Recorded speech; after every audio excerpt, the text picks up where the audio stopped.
Hi hello ಎಲ್ರಿಗೂ welcome back to my channel. ಇದೇ first time ನನ್ನ ಚಾನಲ್ ನೋಡ್ತಾ ಇದ್ದರೆ ಪ್ಲೀಸ್ ಸಬ್ಸ್ಕ್ರೈಬ್ ಮಾಡಿ, ಹಾಗೆ ಬೆಲ್ ಬಟನ್ನ ಕ್ಲಿಕ್ ಮಾಡಿ. ರಾಧಿಕಾ ಅವರು ರೂಮಿಂದ ಹೊರಗಡೆ ಬಂದುಬಿಟ್ಟು ಹಾಲಲ್ಲಿ ನೋಡ್ತಾ ಇರ್ತಾರೆ ಪವಿತ್ರನ. ಅಷ್ಟೊತ್ತಿಗೆ ಪವಿತ್ರ ಮತ್ತು ದೇವ್ ಕರ್ಕೊಂಬಂದಿರ್ತಾರೆ, ಹಾಗೆ ಸೋಫಾ ಮೇಲೆ ಕೂತ್ಕೊಂಡಿರ್ತಾರೆ. ರಾಧಿಕಾ ಅವ್ರ ಫ್ರೆಂಡ್ಸ್ ಎಲ್ಲ ಬಂದ್ಬಿಟ್ಟು ತುಂಬಾ ಸುಂದರವಾಗಿದ್ದಾಳೆ ನಿಮ್ಮ ಸೊಸೆ ಅಂಥೇಳಿ ಹೇಳ್ತಾ ಇರ್ತಾರೆ. ಹಾಗೆ ಇಬ್ಬರನ್ನೂ ನಿಂದಿಸ್ಬಿಟ್ಟು ಕೂಡ ಹಾರ ಹಾಕ್ತಾರೆ.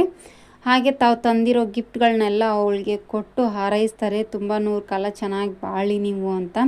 ರಾಧಿಕಾ ಅವ್ರಿಗೆ ತುಂಬ ಒಳ್ಳೆ ಮನಸ್ಸಿದೆ. ಎಷ್ಟೋ ಹೆಣ್ಮಕ್ಳಿಗೆ ಕೆಲಸ ಕೊಡಿಸಿದ್ದಾರೆ, ಎಷ್ಟೋ ಹೆಣ್ಮಕ್ಳಿಗೆ ಪಾಪ ತುಂಬಾ ಹೆಲ್ಪ್ ಮಾಡಿದ್ದಾರೆ. ತುಂಬ ಒಳ್ಳೆಯವರು ರಾಧಿಕಾ ಅವ್ರಿಗೆ, ಅದಕ್ಕೆ ಇಷ್ಟು ಒಳ್ಳೆ ಸೊಸೆ ಸಿಕ್ಕಿದ್ದಾಳೆ, ಹಾಗೆ ಮುದ್ದಾಗಿ ಇದ್ದಾಳೆ ಅಂತೇಳ್ಬಿಟ್ಟು ಅವರೆಲ್ಲ ಫ್ರೆಂಡ್ಸು ಹೊಗಳ್ತಾ ಇರ್ತಾರೆ.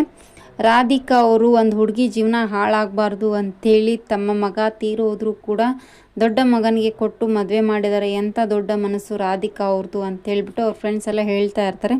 ಅದೇನು ಹಾಗೇನಿಲ್ಲ, ಸುಮ್ಮನೆ ಆಗೋಯ್ತು ಅಷ್ಟೇ ಅಂಥೇಳ್ಬಿಟ್ಟು ರಾಧಿಕಾ ಮತ್ತೆ ಅವ್ರ ಫ್ರೆಂಡ್ಸಿಗೆ ಹೇಳ್ತಾರೆ. ಇರಲಿ ಬಿಡಿ ರಾಧಿಕಾ ಅವ್ರಿಗೆ, ನಿಮಗೆ ದೊಡ್ಡ ಮನಸ್ಸಿದೆ ಅಂತ ಹೇಳ್ಬಿಟ್ಟು ಅವ್ರ ಫ್ರೆಂಡ್ಸ್ ಎಲ್ಲ ಹೇಳ್ತಾ ಇರ್ತಾರೆ. ಹಾಗೆ ರಾಧಿಕಾ ಸುಮ್ಮನೆ ಸೈಲೆಂಟಾಗಿ ಆಗ್ತಾಳೆ. ನೆಕ್ಸ್ಟ್ ಪವಿತ್ರ ಮತ್ತು ದೇವ್ಗೆ ಹಾರ ಹಾಕ್ಬಿಟ್ಟು 100 ಕಾಲ ಚೆನ್ನಾಗಿರ್ರಿ ಅಂತೇಳಿ ಎಲ್ಲ ಗಿಫ್ಟ್ಗಳನ್ನ ಕೊಟ್ಟು, ನಿಮಗೆ ಒಂದು ಅರೇಂಜ್ಮೆಂಟ್ ಮಾಡ್ತೀವಿ, ನಾವು ಯಾರೂ ಕೂಡ ನಿಮ್ಮ ಮದುವೆಗೆ ಬಂದಿಲ್ಲ, ನಾವು ಒಂದು ಪಾರ್ಟಿ ಇಟ್ಕೊಳ್ತೀವಿ, ನೀವೆಲ್ಲರೂ ಕೂಡ ಅಲ್ಲಿಗೆ ಬರಬೇಕು ಅಂತೇಳಿ ಹೇಳಿ ಹೋಗ್ತಾರೆ. ಹಾಗೆ ರಾಧಿಕಾ ಪವಿತ್ರನ ತವ್ರ ಮನೆಯವರು ಯಾರು ಕೂಡ ಆ ಪಾರ್ಟಿಯಲ್ಲಿ ಬರಬಾರ್ದು ಅಂತ ಹೇಳ್ಬಿಟ್ಟು ದೇವನ್ನ ರೂಮ್ಗೆ ಕರೆಸ್ಬಿಟ್ಟು ಹೇಳ್ತಾಳೆ. ದೇವು ಅದಕ್ಕಾಗಿ ಏನು ಉತ್ತರ ಕೊಡ್ತಾನೆ ಅಂತ ನೋಡಬೇಕಿದೆ.